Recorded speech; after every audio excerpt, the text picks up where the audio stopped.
اور وہ اصول یہ ہے کہ ہمارا کام پہنچانا ہے، منوانا نہیں ہے۔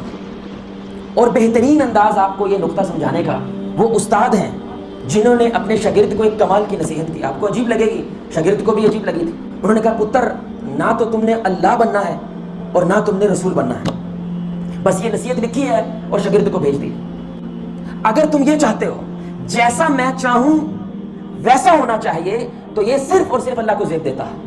کن فیکن صرف اور صرف اللہ کی صفت ہے، یہ بندے کو زیب دیتی؟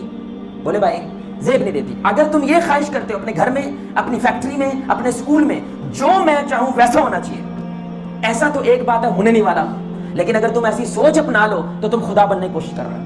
اور دوسرا، اگر تم یہ چاہتے ہو کہ چون چراں کیے بغیر میرے پیچھے چلو، کوئی سوال نہیں، کوئی اعتراض نہیں، کچھ نہیں کرنا، چپ چاپ کر کے اندھوں کی طرح میرے پیچھے چلو، آنکھیں بند کر کے میرے پیچھے چلو، یہ صرف اور صرف رسول اللہ کو زیب دیتا ہے۔ یہ محمد رسول اللہ صلی اللہ علیہ وسلم کے علاوہ کسی کی شان ہو سکتی؟ ہر ایک سے سوال ہوگا، ہم دیکھیں گے کہ تو حق پہ ہے یا باطل پہ ہے۔ کیونکہ آپ کی داڑھی میں سفید بال ہیں، ہم حیا ضرور کریں گے، احترام ضرور کریں گے، لیکن اس کا یہ مطلب نہیں آپ حق پہ ہیں۔